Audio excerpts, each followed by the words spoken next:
UK में PR कैसे ले सकते हैं, कौन कौन से स्टेप्स हैं, कौन कौन से तरीके हैं जिनके थ्रू आप यूके में पीआर इजीली ले सकते हैं। बेसिकली कुछ वीज़ाज़ हैं जिनके थ्रू आप पीआर यूके में इजीली ले सकते हैं। आज मैं उनकी कैटेगरीज आपको बताऊंगा। सबसे पॉपुलर और सबसे ईजीएस्ट जो वीज़ा है ना, वो है स्पाउस वीज़ा, जो कि मैरिज बेस्ड वीज़ा होता है। आप किसी भी ब्रिटिश पासपोर्ट होल्डर लड़की से या लड़के से शादी करें, ठीक है। अगर आप फीमेल हैं तो मेल से, मेल हैं तो फीमेल से। तो उसके बाद आपको 5 साल इस कंट्री में रहना पड़ता है, ठीक है। तो जो आपका मेन एप्लीकेंट है उसको सैलरी की रिक्वायरमेंट होती है, ठीक है, कि वो सैलरी अपनी पूरी करे, अपने 29,000 पर ईयर होती है, उतनी वो टैक्स पे करे, उस पर सारे मामला करे। तो उसके बाद आप 5 साल के बाद एलिजिबल हो जाते हैं पीआर के लिए, जिसको हम कहते हैं इंडेफिनिट लीव टू रिमेन। उसके बाद आप अपना ब्रिटिश पासपोर्ट अप्लाई कर सकते हैं स्ट्रेट फॉरवर्ड। आपको पहले इंडेफिनिट अप्लाई करना है, उसके बाद आप स्ट्रेट फॉरवर्ड, आपको वेट नहीं करना पड़ेगा, आप पीआर अप्लाई कर सकते हैं। दूसरा जो बेसिक तरीका है, जो मोस्ट पॉपुलर नंबर 2 पे तरीका है, वो है स्किल वर्कर वीज़ा पे। उसमें भी आप रिसेंटली जो अभी के कानून है, जो अभी के लॉ चल रहे हैं, उसमें भी आपको 5 साल रहना पड़ता है। उसके बाद आप एलिजिबल हो जाते हैं, उसमें भी इंडेफिनिट के लिए, ठीक है। तो इसमें स्किल वर्कर वीज़ा आपको जॉब बेस्ड वीज़ा होगा, आपका क्लोज वर्क परमिट जिस तरह कहते हैं लोग, वो होगा, ठीक है। तीसरा तरीका ये है कि इनोवेटर फाउंडर वीज़ा, एक ग्लोबल टैलेंट वीज़ा होता है। वो जो एक्स्ट्रा ऑर्डिनरी लोग जो मल्टी टैलेंटेड होते हैं, जिनके पास मास्टर, बैचलर या फिर काफ़ी ज़्यादा एक्सपीरियंस होता है और उनके पास पीएचडी होती है, एक्सपीरियंस होता है, ये रिसर्च बेस कोई ऐसे प्रपोजल उनके पास होते हैं, तो वहाँ से वो अपने वीज़ा को अप्रूव करवाते हैं, ठीक है।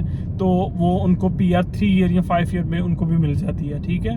तो ये कुछ तरीके हैं। आप स्टूडेंट वीज़े पे रह के पीआर नहीं ले सकते यूके की।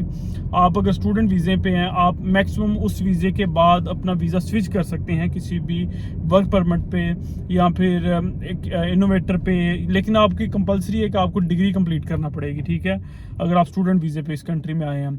स्टूडेंट वीज़े के बाद आपको पीएसडब्ल्यू भी एक ऑप्शन होता है, जो कि पहले 2 साल का था, अब 18 माह का रह गया, वो भी आप ले सकते हैं। वो भी एक अच्छी अपॉर्चुनिटी है, उसमें आप जॉब अपनी सिक्योर कर सकते हैं, ठीक है।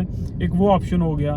तो बेसिकली आप स्टूडेंट वीज़ा पे जितना मर्जी देर रह लेना। पहले अभी भी रिसेंटली एक लॉ है 10 साल का, जिसमें आप 10 ईयर कंटिन्यूसली, फॉर एग्जाम्पल आपने अगर बैचलर 4 साल का किया है, उसके बाद आपको 2 साल का पीएसडब्ल्यू मिल गया, फिर आपने मास्टर कर लिया 2 साल का या 1 साल का, उसके बाद आपने कोई डिप्लोमा कर लिया, फिर उसके बाद आपने कोई पीएचडी में एडमिशन ले लिया, ठीक है। इस तरह करके ना आप लीगल रूट पे अगर 10 साल भी गुजारते हैं ना आज के टाइम पे, फिर भी आप पीआर ले सकते हैं। लेकिन जो रिसेंटली इमिग्रेशन पॉलिसीज़ को चेंज करने की जो होम ऑफिस की तरफ से कोशिश है, या फिर हमारे जो होम सेक्रेटरी, प्राइम मिनिस्टर, या फिर ऑल ओवर द जितनी भी ये पार्टीज हैं सारी, जो है ना इमिग्रेशन के खिलाफ बहुत ज़्यादा हुई हैं, ठीक है। तो उसमें ये है कि वो ना चेंज करना चाहते हैं और इन रूल्स को स्क्रैप करके वो रिसेंटली नए रूल लाना चाह रहे हैं। अभी हुए नहीं है पास, लेकिन हो जाएंगे प्रॉबेबली, बहुत चांसेस है विद इन 3, 4, 5 मंथ ये पास हो जाएंगे।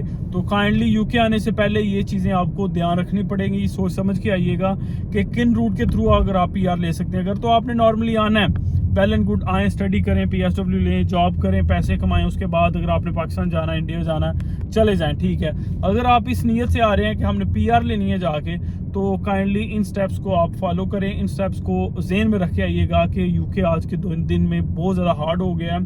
आपको स्टूडेंट वीज़ा बहुत मुश्किल से मिल रहा है आजकल भी ना, मतलब कि पाकिस्तान को उन्होंने रेड लिस्ट में डाल दिया। काफ़ी ज़्यादा यूनिवर्सिटीज़ यूके की 60-70%, 80% पाकिस्तानियों को वीज़ा नहीं दे रही, और ऑल ओवर द वर्ल्ड भी वीज़े की रेशो बहुत कम हो गई है यूके की, ठीक है। तो अगर आप स्किल वर्कर वीज़ा पे आना चाहते हैं पाकिस्तान से, तो मुझे लगता है कि 10 से 15% चांस है। अगर स्टूडेंट वीज़ा पे आना चाहते हैं तो 20-25% चांस है। 100 अगर बच्चा अप्लाई करता है, उसमें से मुझे लगता है 10-15 को वीज़ा मिलता है, ठीक है। तो ये चीज़ें ध्यान में रखिएगा। अगर आप स्टूडेंट वीज़ा उधर से अप्लाई करते हैं, स्किल वर्कर वीज़ा अप्लाई करते हैं, स्पेशली स्टूडेंट पे, तो आपके बहुत ज़्यादा पैसे भी ज़ाया हो सकते हैं, ठीक है। 8-10 लाख रुपये आपका ज़ाया हो सकता है अगर आप स्टूडेंट वीज़ा अप्लाई करते हैं। उसके बाद रिजेक्शन आ जाती है, होम ऑफिस आपको रिजेक्ट कर देता है, आपका इंटरव्यू लेता है, आप प्रिपेयर नहीं प्रॉपरली कर पाते, या अगर आपकी इंग्लिश वीक है, तो काइंडली अवॉइड करें यूके को आज के दिन में। फॉर एग्जांपल फ्यू मंथ्स या 1-2 साल के लिए, उसके बाद आप कर सकते हैं, लेकिन अभी के लिए बहुत ज़्यादा प्रॉब्लम है यूके में। तो इन चीज़ों का ध्यान रख के यूके में आइएगा और अप्लाई कीजिएगा, अपने पैसे ज़ाया ना करवा लीजिएगा एजेंटों के हाथों में। एजेंट तो अभी भी कहते हैं कि आप चलें, हम यूके का वीज़ा ले देंगे। हाँ, मैं मानता हूँ आज से कुछ साल पहले आप कह सकते हैं कि यूके ने वीज़े अनलिमिटेड दिए, जिसका एक्सपीरियंस ज़ीरो था, जिसका गैप 15 साल 10 साल का था, उसको भी वीज़ा मिला, ठीक है। तो लेकिन आज अभी रिसेंटली बहुत ज़्यादा हार्ड चीज़ें हो गई हैं, तो ध्यान में रख के सारी चीज़ों को आप इस कंट्री में आइएगा।